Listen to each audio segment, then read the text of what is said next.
ikintu cyose umuntu akoze munsi y'izuba, kila kitu ambacho mwanadamu anafanya chini ya hari jua, ikiguzi cyacu. pako malipo yake. Iyo ukoze neza, Ukifanya vema, urahembwa neza. unalipwa mazuri Iyo pia. ukoze nabi, Ukifanya mabaya, nuko bimeze. ndivyo vilivyo. Ariko mwebwe, Lakini nyie, ndashaka ungurura amatwi. nataka mfungue masikio msikilize. Yamugeza uti tumeze nk'abandi bose. Sikili, mwambie ndugu yako hatuko kama Ibihiga abandi wengine. sivyo biduhiga. Vinavyotafuta wengine havitutafuti. Uronderwe ku ikimenyetso cy'amaso gusa. Sisi tuko kwa ishara ya Uwe damu ku tu. ikimenyetso cya Kristo. Uwe tuwe kwa ishara ya Ntabwo ibihiga Kristo. abandi bihiga wewe. Vinavyotafuta wengine havitafuti wewe. Twebwe turi hanga giberu Sisi kwayo. tuko taifa la Turabami n'abaherezi. wafalme na makuhani. Twaracaguriwe kuba. Amen. Unyemere tumanuriye umuntu ariko aradukurikirana. Imana igukure mu tumazemo igihe. Aho wabahewe Imana ihakujabutse. Ikimazi cya Pasika Yesu Kristo. Haleluya. Amen.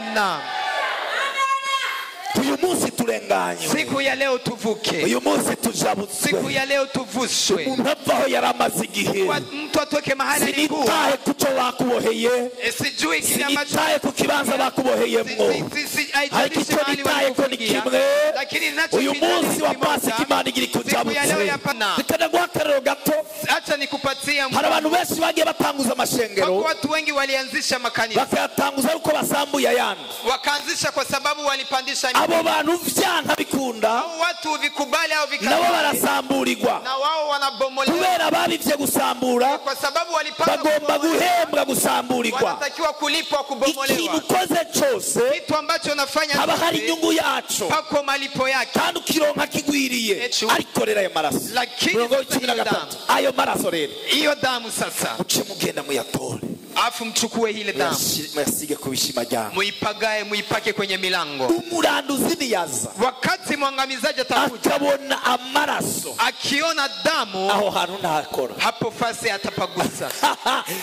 Abonye amaraso gusa. Akiona damu tu. Aho anatarengana. Iyo fasi atapapita. Hagira umuntu avuga ati kurengana. Pawe mtu aseme Imana kurenganya ibyago mu izina rya Yesu. Kuvushe matatizo. Imana kurenganya ibihiga abandi. Kuvushe vinavyotafuta wengine. Imana kurenganya kuko ikimenyetso cy'amaraso ya Yesu.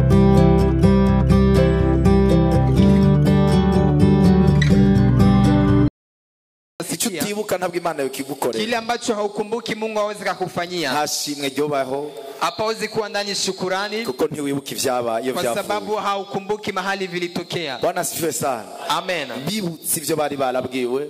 Walikumbuka vile ambavyo waliambiwa. Acha baravuga ati tutoke hapa. Wakasema tuvenga. Ivyo yavuze yabikoze. Kile ambacho amesema. Ngira uvyaguruke dusangire ijambo ry'Imana. Simameni tuchajie neno la Mungu. Ugura umutima wawe. Utafungua moyo wako. Turaganira ku vya Pasika. Tutaongea mambo ya Pasaka. Tuganire Pasika ni iki? Tuongee Pasaka ni kitu gani? Irasobanura iki? Pasika maana yake nini? Yatanguye ryari? Ilianzia wakati gani? Yari ifise intumbero yahe? Ilikuwa na lengo gani? Twoyitega kwikuno munsi. Tunaweza kaitaka iko nini leo? Kuvayo 12. Tunasoma Kutoka 12. Turahera ku murongo 12. Tunaanzia mstari wa 12. Tushike ku murongo 14. Tutaishia mstari wa 14. Jambo ry'Imana riravuga ngo uhoraho abarira Mose ivyo gutanguza Pasika. 12 haravuga ngo kuko muri iryo joro nyene maana ndio nzoca mu gihugu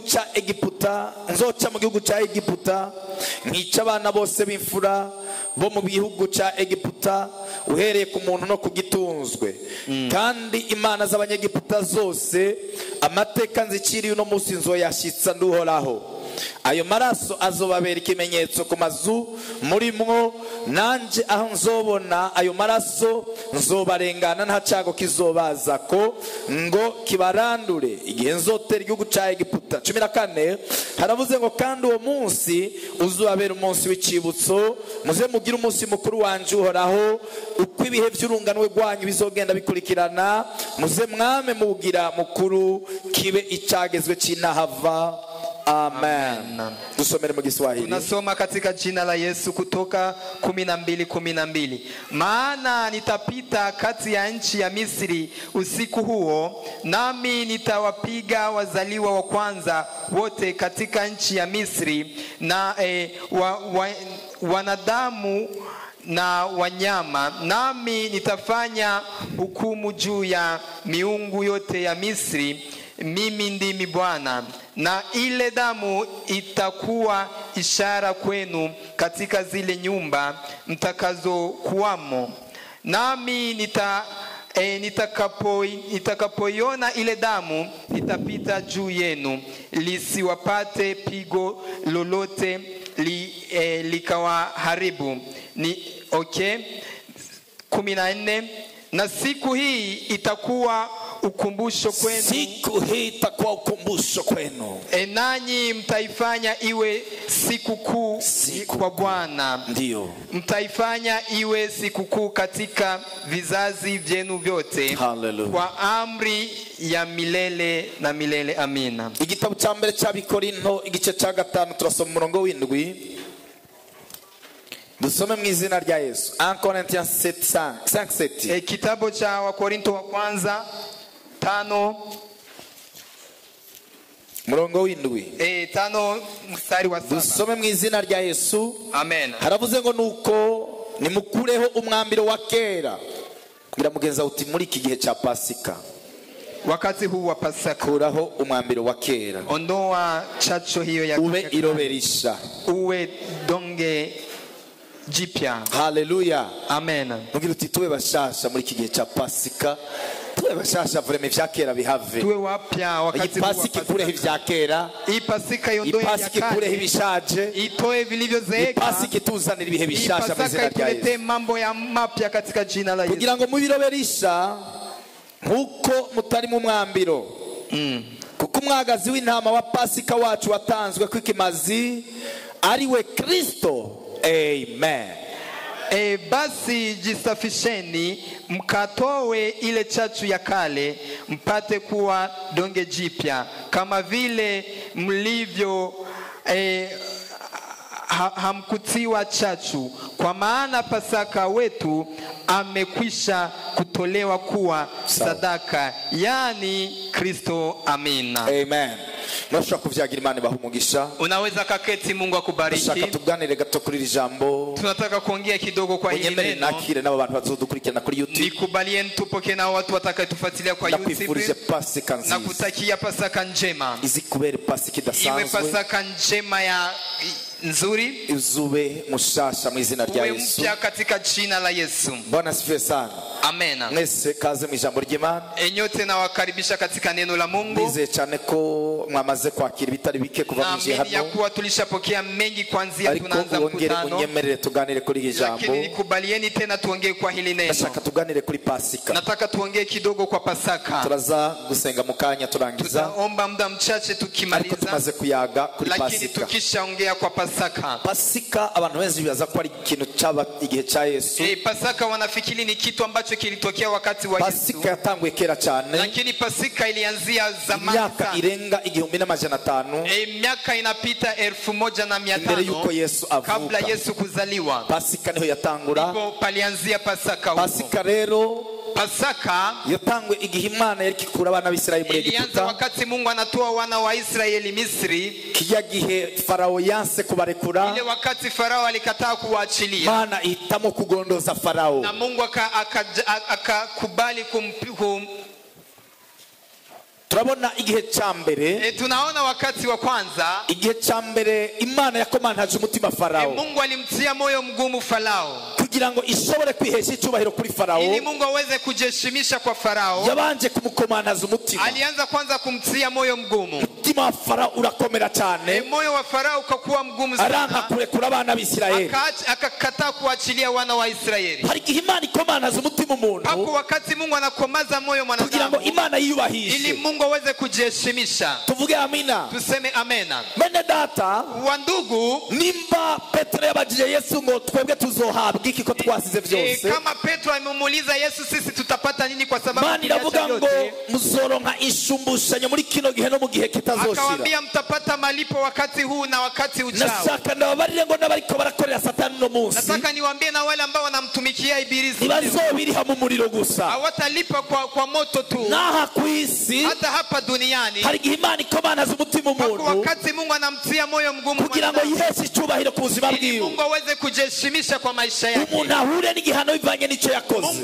Mwanadamu akutanane na pigo kutokana na matatizo. Imyaka nyinshi abana b'Isirayeli bari muri Egiputa, miaka mingi wana wa Israeli waliishi, bariko bababaza imfura y'Imana, walikuwa wakimuumiza mzaliwa wa kwanza wa Mungu. Imana ntiyari kureka ngo bapfe kubarekura gusa bagende, Mungu asingewaachilia waache tu hivyo hivyo, ahubwo yagombye kubanza guhana Farao n'ingabo ziwe. Lakini alitaka kwanza kupiga pigo Farao na watu, niko kuza kumukomantaza umutima, ndo akakuja kamtia moyo mgumu kugira ngo Imana ihanze kwihesha icyubahiro, ili Mungu aweze kujiheshimisha. Ikintu cyose umuntu akoze munsi y'izuba, kila kitu ambacho mwanadamu anafanya chini ya jua, hari ikiguzi cyacu, pako malipo yake. Iyo ukoze neza, ukifanya vema, urahembwa neza, unalipwa mazuri pia. Iyo ukoze nabi, ukifanya mabaya, nuko bimeze. hivyo vilivyo. Isi y'umwuka, ndani ya kiroho, hari principe yo kubiba, pako njia ya kupanda, hakaba no kwimbura cyangwa kuvuna, pakakuwa tena wakati wa kuvuna. Icyo umuntu abivye, kile ambacho mwanadamu anavuna anapanda, akingali hapa chini ya jua na kivuna. Kandi umenye neza, tena ujue vizuri, ni wimbura gusa ibyo wabivye, hauvuni tu kile ambacho umepanda. Muri principe, iyo umuntu abivye agomba kwimbura byinshi. Mu mipangilio, wakati mwanadamu anapanda lazima avune. Icyo gituma ibikorwa dukora ngaha, na ndio maana kazi ambazo tunafanya turavyimbura, tunavivuna. Nitanaguha akarero gato. Acha nikupatia, hari abantu benshi bagiye batanguza amashengero, watu wengi walianzisha makanisa, bakayatanguza uko basambuye ayandi, wakaanzisha kwa sababu walipandisha. Abo bantu vyanka bikunda, hao watu vikubali au vikataza, nabo barasamburirwa, na wao wanabomolewa. Kubera babivye gusambura, kwa sababu walipanda, bagomba guhembwa gusamburirwa, wanatakiwa kulipwa kubomolewa. Ikintu ukoze cyose, kitu ambacho unafanya, haba hari inyungu yacu, pako malipo yake, kandi ukironka kigwiriye. Tena unapata malipo kwa twese tuvuge amina, sote tuseme amena. Rero Farao, sasa Farao yabivye kubabaza ubwoko bw'Imana, alipanda kuumiza wana wa Mungu, yarabatunuje, aliwaumiza sana. Imana iravuga ngo, Mungu akasema, ikintu cyobaza Farao, kitu kinaweza kumuumiza Farao, kwica imfura zose zo muri Egiputa, kuwa wazaliwa wa kwanza wote wa Misri, imfura yiwe, na uwa pia na mzaliwa wake, byose, na wanyama wote, imfura zavyo zipfe, wazaliwa wa kwanza wote wafe. Kuza kumukomantaza umutima, ndivyo akakuja kumtia moyo mgumu. Imana igira umutima wa Farao ngibuye, Mungu akafanya moyo wa Farao kuwa kama jiwe. Imana iteza ibyago Farao, Mungu akampiga mapigo Farao adashobora kwitura, Farao hawezi kujivua, kugeza Mose ali wavuze ijambo, kwa sababu pakafika hata muda Musa akasema neno. Imana ishaka kugirira neza umuntu, wakati Mungu anataka kufanyia vema mwanadamu, ijambo mu bamugwanije, anampatia neno ndani ya maadui zake. Farao abwira ngo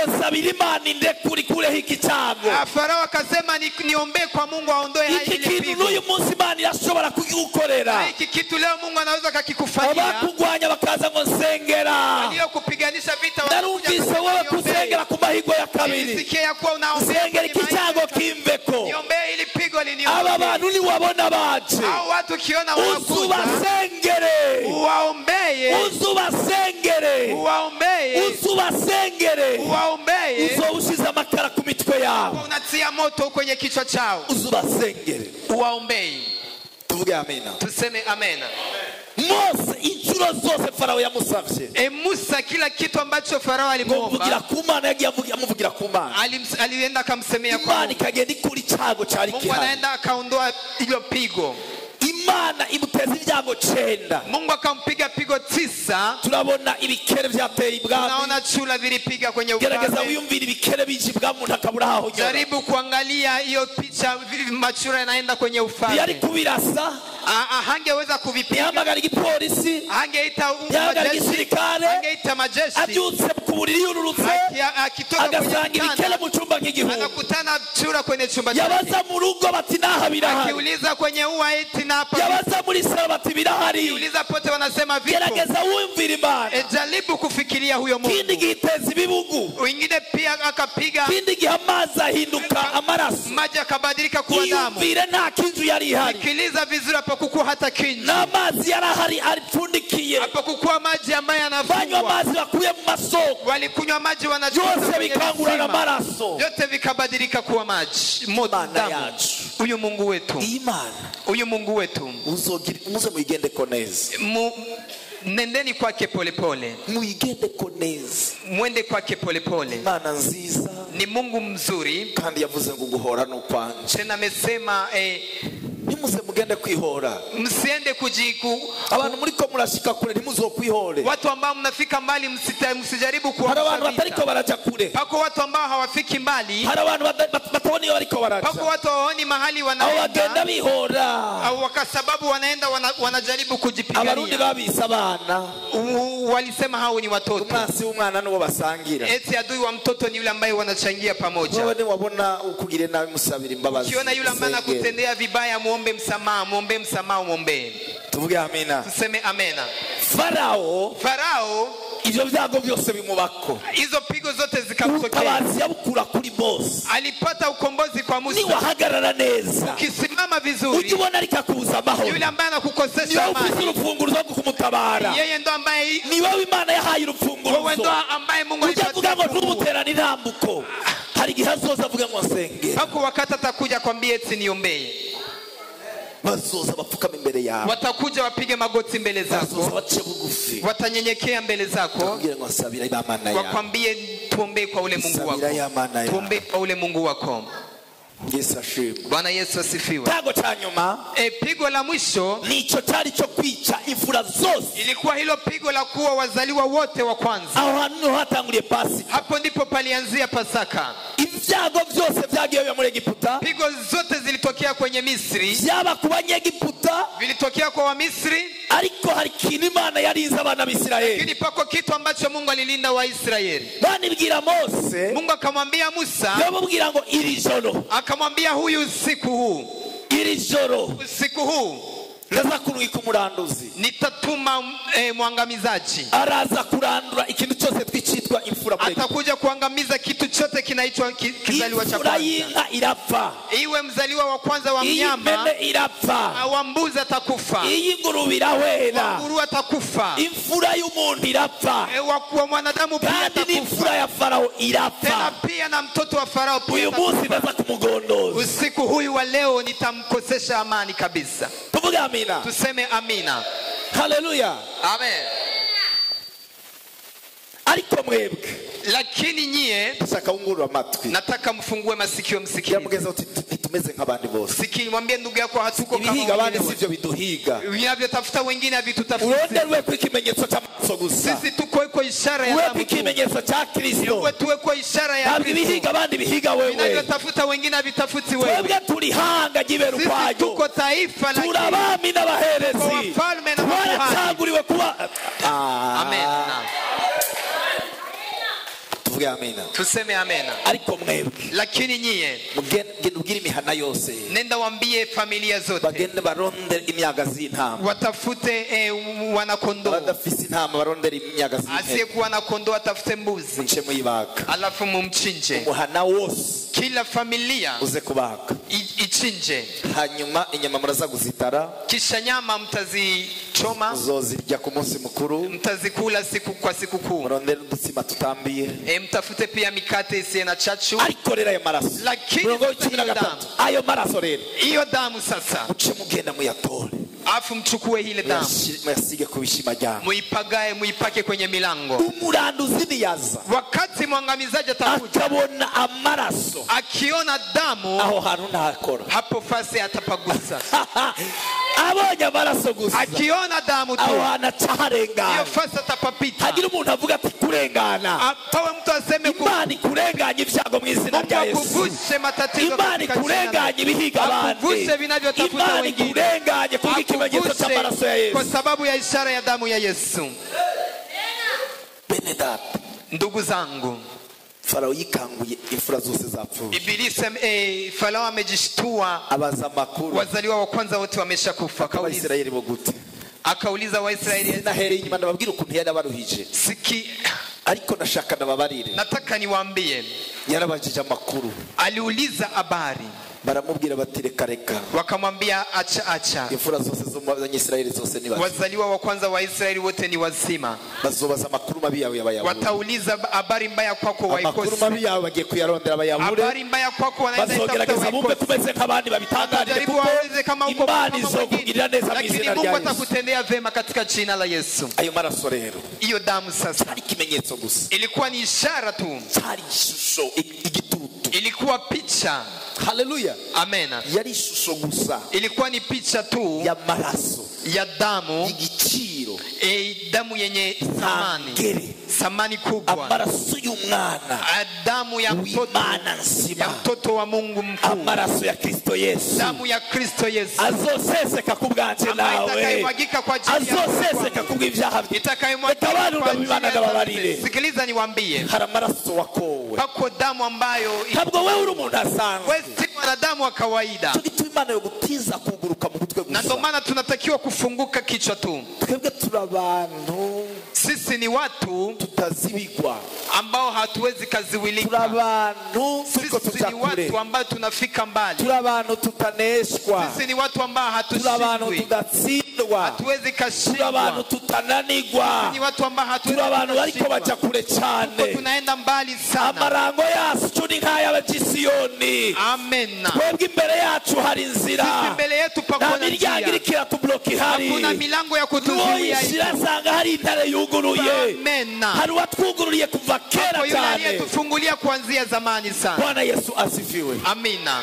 Cyari ikimenyetso gusa. Ilikuwa ni ishara tu. Uyu mwami Yesu Huyu Kristo mfalme Yesu Kristo igihe kirahera wakati ukaisha, ku isi ata butumwa bwiza buvugwa, hapapitikani injili takatifu kwenye dunia harabuze hii. umuntu ashobora kuza ku isi. Walikosa mtu atakayekuja Bwana yari duniani. yarungitse abahanuzi, Mungu alikuwa alituma manabii, bamwe bagenda babica, wamoja waliwaua, abandi ntibabumvira. wengine hawakuwatii. Turabona abavugishwa batandukanye Tunaenda manabii tofauti batigeze bumvigwa, hawakusikilizwa, ariko kandi lakini tena Imana isa naho ibihagaritse. Mungu akawa Hari imyaka myinshi ata butumwa buvugwa, akapita miaka mingi ata abahanuzi bahari, hapatokei manabii. Imana iricuza, Mungu iravuga ngo none ndatuma nde? Mungu akasema nitume nani? Ndashobora gutuma nde? Naweza katuma nani? Abantu b'Imana tuvuge amina. Watu wa Mungu tuseme amen. Ijambo ry'Imana riravuga ngo, Neno la Mungu linasema, Yesu aravuga ati data, Yesu akasema Baba, barije utu. tuma mimi. Mwambonera ibintu. Mana udufashe amapire ntazosubire guhera. Mungu atusaidie. Tuvuge amina. Tuseme amina. Tuvuge amina. Tuseme amen. Gusa wayahejeje? Gusa wayamaze? Ejo. Haleluya. Amina. Tugire gucyaduha icyubahiro Imana yacu. Fanya hivi tumpatie Mungu wetu heshima. Haleluya. Amen. Aravuga ati data, Akasema eti Baba, barije utuma. tuma mimi. Araza ku isi. Akakuja Ku duniani. isi. Duniani. Yavukiye muri maternite. Hakuzaliwa kwenye mahospitali makubwa. Yavukiye ku bitaro militaire. Hakuzaliwa hospitali militaire. Yavukiye semuseka. Hakuzaliwa semseka. Nta nubwo yavukiye munsi y'urusenge nkawe. Hakuzaliwa mahali kama pale pa kwako. Yavukiye mu bwato bw'intama. Alizaliwa kwenye kitu ambacho wanapatilia chakula Kandi kondoo. yari Imana. Tena alikuwa ni Mungu, Ariko ikintu cyose yakoze, lakini kila kitu ubuzima alichokifanya bwose rikatanga ikiguzi kuri jewe alikuwa nawe. anatoa Ibibazo byose gharama. yaciyemo, Kila kitu alichopitia nani, yari katanga ikimazi cyanje nawe. alikuwa anatoa sadaka yako na mimi. Yemera kuvumwa kugira ngo duhezagirwe. Akakubali kulaaniwa ili Yarasuzuguwe cyane, alizalauriwa sana, guhera kubi wabo. kuanzia kwa familia yake. Abantu muzokorera Imana, Watu ambao mtamtumikia Mungu, imiryango ntizigera ibumva. familia zenu hazitawasikiliza, Imiryango ntizigera ibumva. familia hazitawaelewa. Nanje umuryango ntunyumva. Na mimi familia hainielewi. Na Yesu ntibigeze bamwumva. Na yeye pia Kristo hawakumuelewa. Baramusuzuguye, Walimzalau, baravuze ngo uriya Mungu wa Yosefu walisema mubazi. yule ni yule kijana wa Yusufu Baravuga ngo ngo ivyo bintu avuga yabikura hehe, walisema anavyosema na vitu wapi, batize, mbona hakuweza kusoma, baramugaye cyane, walimdharau sana. ariko kumugaya kwiwe Lakini kwa kumdharau kwake suko atarashoboye kwihesha si icubahiro, kwamba alikuwa hawezi ariko kujiheshimisha, yaratanga ikimazi, lakini alikuwa anatoa sadaka, yaremeye kubabazwa, alikubali kuumizwa, yaremeye gusuzugurwa, alikubali kudharauliwa, yaremeye kubaho ubuzima bugoye cyane. alikubali kuishi maisha mabaya sana. Turamubona atagira haryamika umusaya, Namuona akukuwa na mahali pa kulala, yarara ku musozi gusenga, alikuwa nalala milimani kuomba. wewe urafise naho upanze, we ntaho yarafise. Wewe una mahali pa kuishi lakini yeye hakukuwa. Bwana asifiwe sana. Amena. Hivyo serikali iliha igarama, Hivi vyote alikuwa nalipa gharama. cyo gituma nama ndawara ni ikintu cyose kina garama yake. Nayo mpamvu nababwira ati kila kintu gifise ikiguzi cyake. Ikintu cyose munsi y'izuba gifise ikiguzi. Kila kitu chini ya jua kinayo gharama. Mwami wacu Yesu Kristo, Na mfalme wetu Yesu Kristo yaranswe gushika naho asuzugurwa nabi wao, alikataliwa mpaka kadharauliwa na wakwao. baravuga ngo nta cyiza cyo vi Nazareti, Wakasema hakuna mazuri yanaweza katokea Nazareti. barababanyi ba Nazareti, Walikuwa ni wajirani wa Nazareti, barabakure, hawakukuwa wa mbali. ni wasuzugura, Ukizarauliwa, ntibizontangaza we ungaye kuko uri wa hafi, ukinizalao havitanishangaza kwa sababu ariko wakure niyo nsuzugura. lakini wa mbali hawezi C'est kanizarau. normal. Ni kawaida. Tuvuge amina. Tuseme amena. Nibagusuzugura Wakikudharau nuko bakuzi, nuko bari hafi, kwa sababu wanakujua wako karibu yako, ariko bagiye kukumenya mu izina rya lakini Yesu. wanaenda kukujua vizuri katika jina Nyemere la Yesu. twakira umwami gusa, Nikubalie tumpokee huyo Tuwekaze mu mitima yacu. tumpatie nafasi ndani ya mioyo yetu. Bwana asifiwe sana. Amena. Yarapfuye urupfu rubi Alikufa kifo kibaya, rwo ku musaraba, kifo cha msalabani, rwa rupfu rw'abantu bavumwe, ibivume. kile kifo cha watu ambao walilaaniwa. Unashoboye kubambwa ku musaraba yari kivume. Yule ambaye alikuwa anasurubiwa alikuwa ni alilaaniwa. Tuvuge amina. Tuseme amena. Yesu yarakubiswe, Yesu alipigwa, yari gushobora kwigwanira, angeweza ariko kujipambania, yatakubitwa lakini alipigwa. izi ngwara zotumaze. Asingepigwa haya Yavuga ngo mishishago yiwe wanasema makovu ni ingwara yake, zacu zose zakiriye. ndipo magonjwa yetu yaliponea. Baramukweza ubwanwa, Walimkogota ndevu, baramwambitse urugori rw'amahwa, walimuvika taji la miba, baramubwiye ngo niwikize nanje unkize. walimwambia, alisema eti jiponye na mimi Ko uniponye. wavuze ngo uri umwami kize nanje unkize, Mbona ulisema ni mfalme, jiponye na mimi ariko ku rundi uniponye. ruhande Lakini pembeni kingine kote, gisuma kibe kiramubwira ngo yule mwizi akamwambia, twebwe turiko duhanirwa ivyo sisi twakoze, tunasurubiwa kwa sababu ya dhambi zetu, ariko we nta cyaha. lakini yeye hakufanya dhambi yoyote.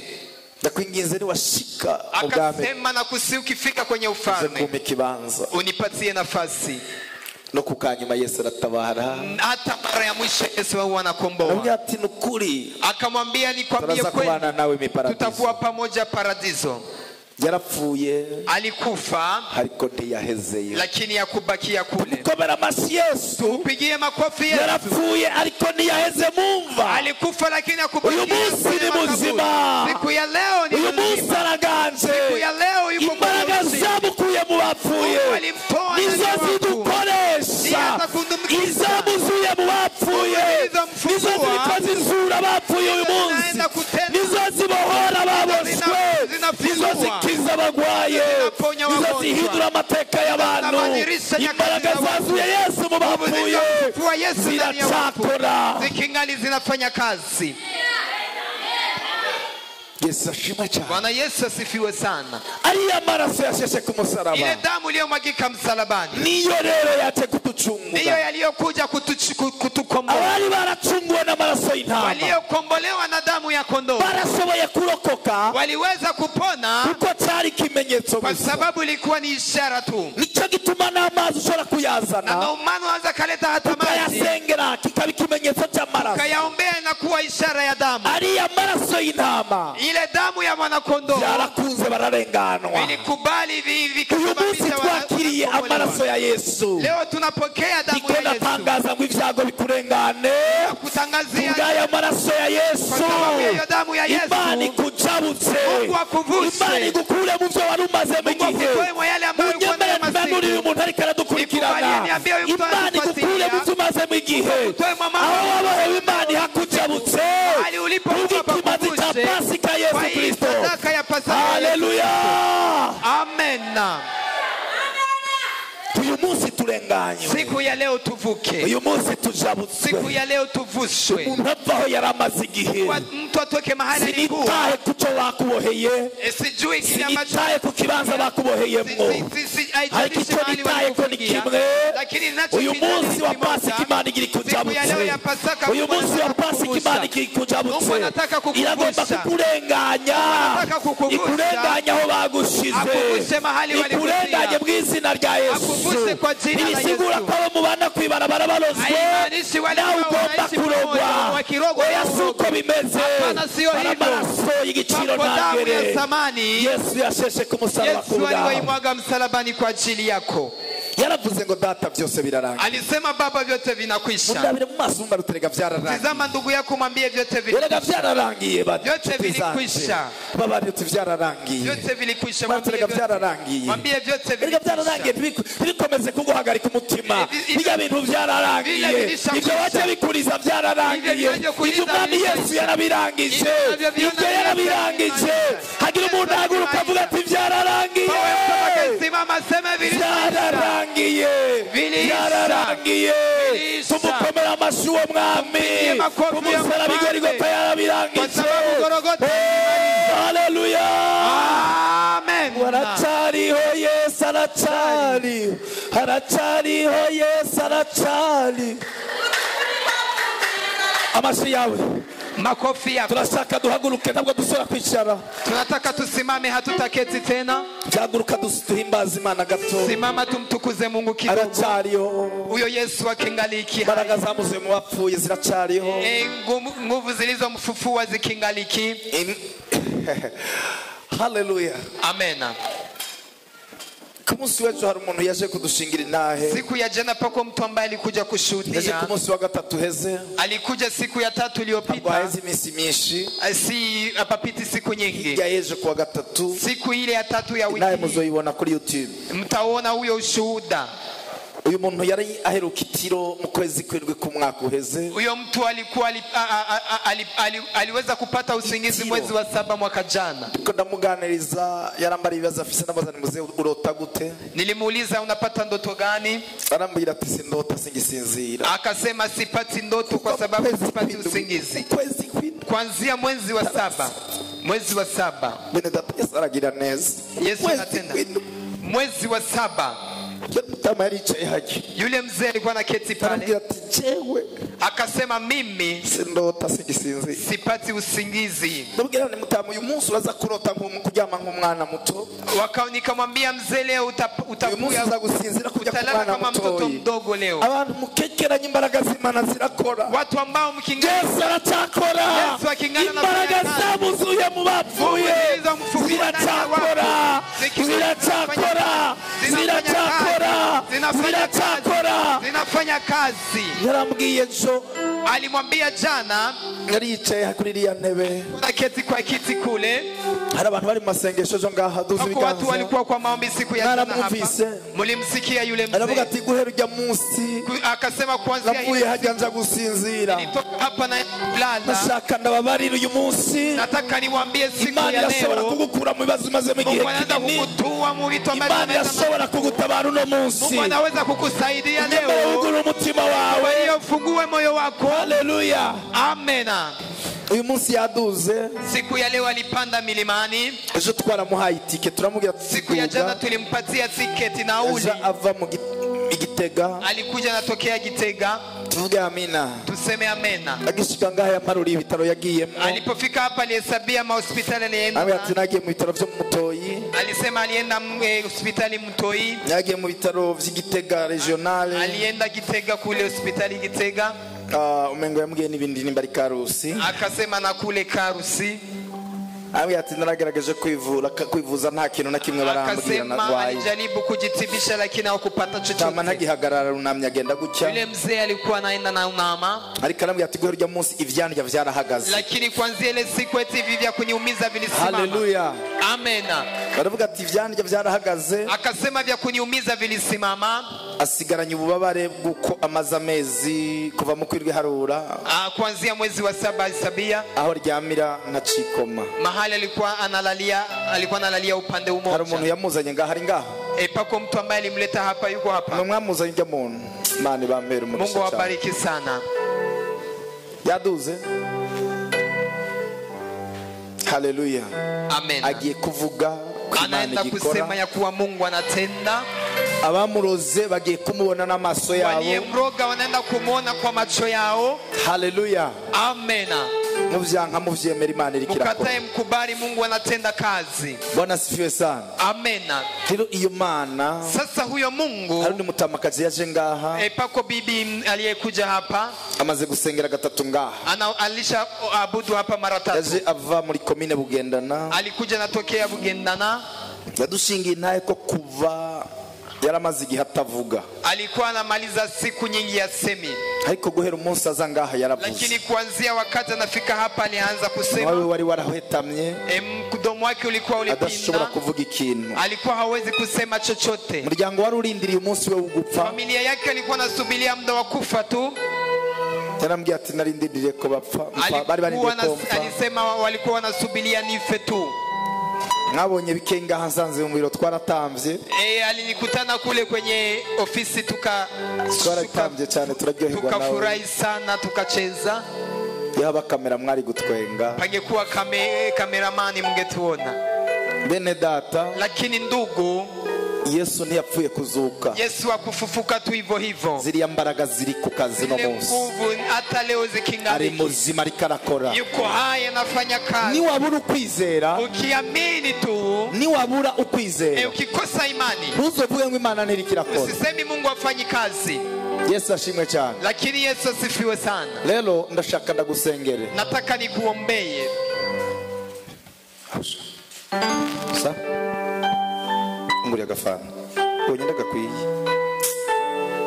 Nane kumbera dufana twinshi izina rya Yesu. Bariki bachi.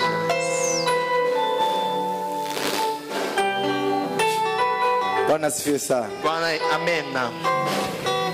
Nane guhezagire. Mungu akubariki sana.